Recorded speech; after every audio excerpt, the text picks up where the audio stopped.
সম্মান বাড়িয়েছি, হোক সে মুমিন কিংবা কাফের, মুসলিম কিংবা মুশরিক, আস্তিক কিংবা নাস্তিক, আরব কিংবা অনারব, যেই হোক না কেন আদম সন্তান সবগুলার মর্যাদা বাড়ায় দিয়েছে কে? সবার মর্যাদা আল্লাহ বাড়িয়েছে। মানুষ হিসেবে মর্যাদা। বিশ্বনবী সাল্লাল্লাহু আলাইহি ওয়াসাল্লাম ইহুদির লাশ দেখে দাঁড়িয়ে গেলেন। কার লাশ? আমার যশোরের ভাইয়েরা আওয়াজ করে বলুন, কার লাশ? ইহুদির লাশ দেখে দাঁড়ায় গেলেন। সাহাবারা বললেন, ইয়া রাসূলুল্লাহ, আপনি দাঁড়ালেন যে, এটা তো ইহুদির লাশ। বিশ্বনবী বললেন, আওয়ালাইসাত নাফসান, এটা কি মানুষ নয়? এটা হোক ইহুদি হোক খ্রিস্টান, এটা তো মানুষ। আমি মানুষ দেখে দাঁড়িয়েছি। আই স্যালিউট দ্য হিউম্যানিটি, আমি মানবতাকে সম্মান করেছি। পড়েন সুবহানাল্লাহ। তাহলে এই জমিনে মানুষের মর্যাদা বেশি, হোক আস্তিক হোক নাস্তিক, হোক মুমিন কিংবা কাফের। আদমের সন্তান হলে, মানুষ হলেই তার মর্যাদা বাড়িয়েছে কে? আমার কলিজার টুকরা যশোরের ভাইয়েরা, মানুষের মর্যাদা আল্লাহ এত বাড়িয়েছেন, মানুষ জীবিত থাকলেও যেমনি মর্যাদাবান, মরে গেলেও মর্যাদাবান। সুবহানাল্লাহ পড়েন। মানুষ মরে গেলে এই ডেড বডিটা কি হয়? পচে যায়, গলে যায়, মাটির সাথে মিশে যায়। তাই বলে আপনি ডেড বডির সাথে যাচ্ছে তাই করতে পারবেন না। পারবেন? কেউ যদি অন্যায় করে, তাকে যদি আপনি শাস্তির আওতায় আনেন, যা মনে চায় করতে পারবেন না। তারা আগুন দিয়ে পোড়াতে পারবেন না, নাক কাটতে পারবেন না, কান কাটতে পারবেন না, অঙ্গ বিকৃতি করতে পারবেন না। কারণ মানব জাতির মর্যাদা স্বয়ং দিয়েছে কে? ডেড বডি পচে যাবে, গলে যাবে। তারপরে ইসলাম বলে, না খবরদার, এই মরা লাশটারও একটা মর্যাদা আছে না নাই? ইসলাম বলে, এই লাশটা গলে যাবে, পচে যাবে, কিন্তু এটার অমর্যাদা করো না। কর্পূর দিয়ে, খেজুর পাতা দিয়ে, এটাকে ওয়ার্ম ওয়াটার দিয়ে, গরম পানি দিয়ে ধৌত করো। সাদা শুভ্র ধবধবে কাপড় দিয়ে লাশটাকে তুমি কাভার করো। তারপরে খাটিয়ার মধ্যে লাশটাকে রেখে বিশাল একটা প্রোগ্রাম করো, একটা ফিউনারাল প্রোগ্রাম করো। ওই প্রোগ্রামের ডানে বায়ে পেছনে লাশটারে রাখলে হবে না, প্রোগ্রামের একেবারে সামনটাতে তুমি লাশটাকে রাখো। সুবহানাল্লাহ। একটা ফিউনারাল প্রোগ্রাম করতে হবে, তাকে শেষ বিদায় জানাতে হবে, যেটাকে আমরা জানাজা বলি। কি বলি? জানাজা মানে মাইয়েতের জন্য দোয়া, তার জন্য দোয়া করা হয়। তাকে একটা সিস্টেমেটিক অর্ডারে কবরে রাখা হয়, সুন্দরভাবে সেটাকে কবরস্থ করা হয়, মাটি দেয়া হয়, পানি দেয়া হয়। তার মানে মরে গেলেও মানুষের সম্মান বাড়ায় দিয়েছে কে? এজন্য আল্লাহ বললেন, ওয়ালাকাদ কাররামনা বানি আদম, বনি আদমের সম্মান মর্যাদা আমি আল্লাহ বাড়িয়ে দিয়েছি। মানুষের সম্মানে তুমি কখনো আঘাত করো না, ঠিক কি না? তাহলে ভাই, প্রথম মেসেজ হচ্ছে, the first and foremost message tonight to the people of জাসর। আল্লাহ বলেন, I have dignified the status of son of Adam. আমি বনি আদম সবার মর্যাদা বাড়িয়ে দিয়েছি, হোক আস্তিক নাস্তিক, হোক কাফের কিংবা মুশরিক, তার মর্যাদা বাড়াই দিছে কে? যখন বন্যা হয়, আমরা ত্রাণ নিয়ে যাই, আমরা শুধু মুসলমানদেরকে ত্রাণ দেই নাকি? হ্যাঁ, আমরা মুসলমানকেও দেই, অমুসলমানকেও দেই, হিন্দুকেও দেই, বৌদ্ধকেও দেই। যেখানেই মানবতা বিপন্ন, সেখানে ইসলামের হেল্পিং হ্যান্ড আছে না নাই? সুবহানাল্লাহ। কি দিন আমরা পেয়েছি, কি বিধান আমরা পেয়েছি। ওয়ালাকাদ কাররামনা বানি আদম, আমি বনি আদমকে সম্মানিত করেছি। এরপর আল্লাহ বললেন, ওয়া হামালনাহুম ফিল বাররি ওয়াল বাহর, মানুষকে স্থলে এবং সমুদ্রে চলাচলের বাহন আমি দিয়েছি। স্থলে কিভাবে চলবে, জলে কিভাবে চলবে, এই বাহনের ব্যবস্থা করেছে কে? এই জেনজি, এই সামড়া, ইরাম করতেছো কিসের জন্য? হ্যাঁ, ইরাম করলে চলবি?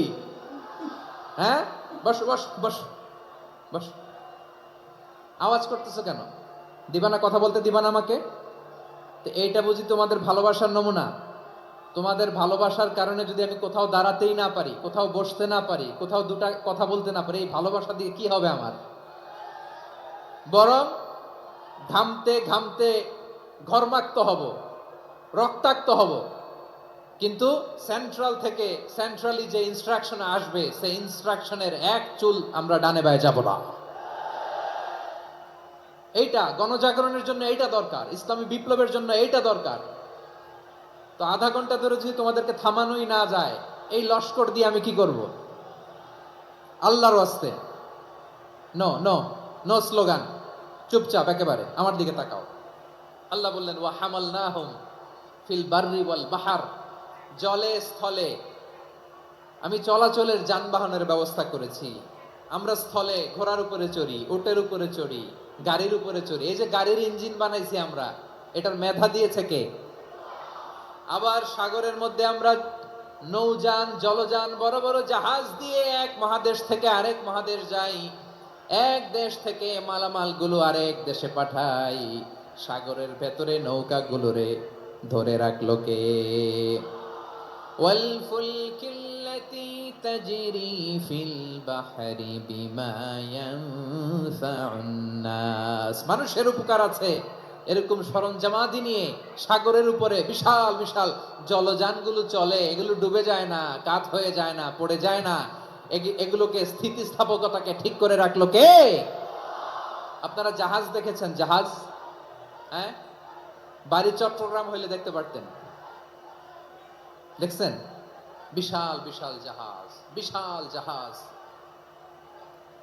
মালামাল নিয়ে এক মহাদেশ থেকে আরেক মহাদেশে যায়। গত মাসে আমার জাপান সফর ছিল। এই যে বাংলাদেশে যে গাড়িগুলো চালান, বেশিরভাগ গাড়ি আসে কিন্তু জাপান থেকে। হাজার হাজার গাড়ি একটা জাহাজ বহন করতে পারে, হাজার হাজার গাড়ি। এটাতে সাগরের মধ্যে ভাসাইলো কে? সবাই বলুন, ভাসালো কে? হাজার হাজার গাড়ি নিয়ে জাপানিজ গাড়িগুলো আমাদের চট্টগ্রামের এয়ারপোর্টের বন্দরে ভিড়ে। যুক্তরাষ্ট্রে আমি দেখেছি বিশাল বিশাল জাহাজ। আপনারা টাইটানিক জাহাজের নাম শুনেছেন? টাইটানিকেরও 8 গুণ 10 গুণ বড়। সুবহানাল্লাহ কইবেন না? টাইটানিক জাহাজের 8 গুণ 10 গুণ বড় একটা জাহাজ আছে, আইকন অফ দ্য সি। আমি দেখে এসেছি। রয়্যাল ক্যারিবিয়ান দেখে এসেছি।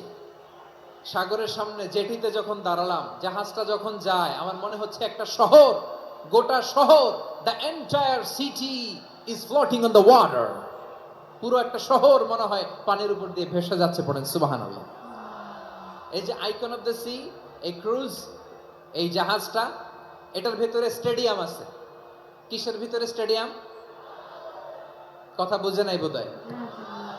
স্টেডিয়াম কিসের ভিতর? সুইমিং পুল আছে, শপিং মল আছে, রেস্টুরেন্ট আছে, ক্লাব আছে, 3000 4000 রুম বিশিষ্ট, কক্ষ বিশিষ্ট হোটেল আছে। এই সবগুলোর নিয়ে এগুলো চলে সাগরের এই দোলার মধ্যে, জলোচ্ছ্বাসের মধ্যে। এই সাগরের ভেতরে এই জাহাজগুলোর ভাষায় রাখছে কে? সূরাতুর আর রহমানে আল্লাহ তাআলা বললেন, ওয়ালাহুল জাওয়ারিল মুনশাআতু ফিল বাহরি কাল আ'লাম ফাবিআইয়ি আলা, সবাই পড়েন, ফাবিআইয়ি আলাই রাব্বিকুমা তুকাযিবান। পাহাড় সম বড় বড় জাহাজগুলো মাল বোঝাই করে সাগরের মধ্যে ভেসে বেড়ায়। এগুলো দিয়ে মালামাল বহন করা যায়, মানুষরা এক দেশ থেকে আরেক দেশে যায়। এই জাহাজগুলোর সাগরের ভেতরে ভাসায় রাখলো কে? এই আয়াতের ভেতরে আল্লাহ তাআলা সূরাত বানী ইসরাঈলের এই চমৎকার আয়াতের ভেতরে আল্লাহ তাআলা বেসিক্যালি মানব জাতির প্রতি তার 4টি স্পেশাল অনুগ্রহের কথা বলেছেন। কয়টি? 2টা বলে ফেলছি। 1 নাম্বার, ওয়ালাকাদ কাররামনা বানি আদম, আমি বনি আদমের সম্মান বাড়াইছি। নাকি মুসলমানদের? নাকি মুসল্লিদের? কার সম্মান বাড়িয়েছি? বনি আদমের। তাহলে human dignity, the first part of the verse talks about the human dignity. 2 number অংশ আল্লাহ তাআলা বললেন, ওয়া হামালনাহুম ফিল বাররি ওয়াল বাহর, স্থলে এবং সমুদ্রে আমি তাদের জন্য চলাচলের বাহন দিয়েছি। সুবহানাল্লাহ। তার মানে smooth movement on land and sea, জলে এবং স্থলে যাতে আমরা স্মুথলি মুভ করতে পারি আল্লাহ তাআলা দিয়েছেন। 3 নাম্বার আল্লাহ তাআলা বললেন, ওয়া রাযাকনাহুম মিনাত তাইয়্যিবাত, মানুষের জন্য আমি পবিত্র রিজিকের ব্যবস্থা করেছি। জলে এবং স্থলে যত প্রাণী আছে সবগুলা প্রাণীকে রিজিক দেয় কে? আমাদেরকে রিজিক দেয় কে? সাগরের মাছগুলোকে, বড় বড় তিমি মাছগুলোরে রিজিক দেয় কে? বাতাসের মধ্যে ভেসে বেড়ানো বড় বড় পাখিগুলো, স্ক্যান্ডিনেভিয়ান কান্ট্রি থেকে লক্ষ লক্ষ কোটি কোটি পাখিগুলো যে এক দেশ থেকে আরেক দেশে ট্রান্সফার হয়, এগুলোর রিজিক দেয় কে? রব্বুল আলামিন বলেন, ওয়ামা মিন দাব্বাতিন ফিল আরদি ইল্লা আলাল্লাহি রিজকুহা ويعلم مستقرها ومستودعها كل في كتاب مبين الله أكبر রব্বুল আলামিন বলেন, ভূপৃষ্ঠে বিচরণশীল যত প্রাণী আছে সব প্রাণীগুলোকে আমি আল্লাহ আমার নিজের কুদরতে রিজিকের বন্দোবস্ত করি। এই প্রাণীগুলো কোথায় থাকে, কোথায় যায়, সব জায়গায় আমি রিজিক পৌঁছে দেই। রিজিক কেউ দিতে পারে না, রিজিকের মালিক কে? রিজিকের মালিক তিনি আল্লাহ। এজন্য আল্লাহ তাআলা বললেন, ওয়ারাযাকনাহুম মিনাত তাইয়্যিবাত। এরপর আল্লাহ বললেন, ওয়াফাদ্দালনাহুম আলা কাসীরিম মিম্মান খালাকনা তাফদীলা। আমি যত প্রাণী সৃষ্টি করেছি সকল প্রাণীর মধ্যে মানুষের মর্যাদা শ্রেষ্ঠত্ব আমি দিয়েছি। সুবহানাল্লাহ পড়ে। তাহলে এক নম্বরে আল্লাহ বললেন আমি বনি আদমের মর্যাদা বাড়ালাম। এরপরে বললেন স্থলে এবং সমুদ্রে চলাচলের জন্য যানবাহন দিলাম। 3 নম্বরে আল্লাহ বললেন পবিত্র রিজিকের ব্যবস্থা করে দিলাম।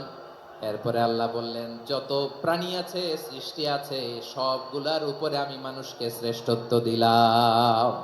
সুবহানাল্লাহ। তাহলে সবচেয়ে বেশি শ্রেষ্ঠত্ব মানুষের। কার?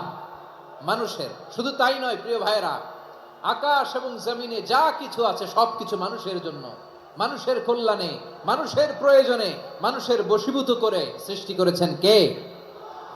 রব্বুল আলামিন বলেন, হুয়াল্লাযী খালাকা লাকুম মা ফিল আরদি জামিআ। এই জমিনের মধ্যে যা কিছু আমি আল্লাহ সৃষ্টি করেছি সব কিছু আমি মানুষের জন্য সৃষ্টি করেছি। পড়েন সুবহানাল্লাহ। হুয়াল্লাযী খালাকা লাকুম মা ফিল আরদি জামিআ। যা আছে সব আমাদের জন্য, সব আমাদেরকে সার্ভিস দেওয়ার জন্য, আমাদের উপকারের জন্য, আমাদের কল্যাণের জন্য। আওয়াজ করে সবাই পড়ুন আল্লাহু আকবার। অন্য আয়াতে আল্লাহ বললেন, ওয়াসাখখারা লাকুম মা ফিস সামাওয়াতি ওয়া মা ফিল আরদি জামিআম মিন ইন্না ফি যালিকা লাআয়াতিন লিকাউমিন ইয়াতাফাক্কারুন।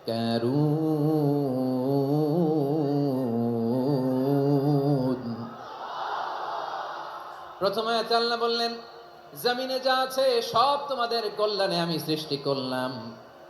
এরপরে আল্লাহ বললেন আকাশেও যা আছে সব তোমাদের জন্য সৃষ্টি করলাম, তোমাদের অনুগত বানায় দিলাম। পড়েন সুবহানাল্লাহ। মানুষের কি ব্রেইন দেখেন, মানুষ জমিন ছেড়ে আকাশে চলে যায়। পাখি দেখে মানুষের শখ হলো পাখি যেহেতু উঠতে পারে আমরাও পারবো। অরবিল রাইট, উইলবার রাইট, 2 ভাই মিলে আঁকাঝোঁকা করতে করতে করতে করতে প্লেন বানায় ফেললো। কারণ সুবহানাল্লাহ। এখন পাখিও ওরে, আমরাও ওরি। এরপরেই মানুষের কৌতূহল থামে না এখানে। মানুষ চলে গিয়েছে চাঁদে। কোথায় গেছে? এখন কিন্তু চাঁদে জমি বিক্রি হয় জানেন। পৃথিবী নিয়ে মারামারি শেষ। রাশিয়া আমেরিকা এখন ধরছে চাঁদ আর মঙ্গল গ্রহ। এখন চাঁদে জমি বিক্রি হয়, মঙ্গলে জমি বিক্রি হয়। এই চাঁদ, মঙ্গল, বৃহস্পতি, শনি সব আল্লাহ তাআলা আমাদের জন্য বানিয়েছেন। সুবহানাল্লাহ পড়েন। মানুষ সাগরের উপরে চড়ে, শূন্যে ভেসে বেড়ায়, পাহাড় কেটে সুড়ঙ্গ বানায়, টানেল বানায়। মানুষ ব্রডব্যান্ডের লাইন নিয়ে যায় সাগরের ভেতর দিয়ে, এক দেশ থেকে আরেক দেশে, এক মহাদেশ থেকে আরেক মহাদেশে। সুবহানাল্লাহ পড়েন। তার মানে গোটা বিশ্বের সব কিছুর উপরে control, superiority over all creatures, সব কিছুর উপর কন্ট্রোল, মনিটরিং, নিয়ন্ত্রণ, এটা প্রতিষ্ঠা করে দিয়েছে কে? এজন্যই মানুষের শ্রেষ্ঠত্ব। ওয়ালাকাদ কাররামনা বানি আদম। আমি বনি আদমের সম্মান বাড়িয়েছি, মর্যাদা আমি বাড়িয়ে দিয়েছি এই কারণে, কারণ মানুষ সবকিছুর উপর নিয়ন্ত্রণ নিতে পারে। মানুষকে নিয়ে এই কোরআনের সব আলোচনা, মানুষকে নিয়ে এই কোরআনের সব। তাই কোরআনের কেন্দ্রীয় আলোচ্য বিষয় হচ্ছে মানুষ। কোরআনের কেন্দ্রীয় আলোচ্য বিষয় কি? যশোরের ভাইয়েরা বুঝে থাকলে সবাই বলবেন কোরআনের কেন্দ্রীয় আলোচ্য বিষয় কি? এই যে আমি মূল আলোচনায় যাচ্ছি এখন। কেন মানুষ কোরআন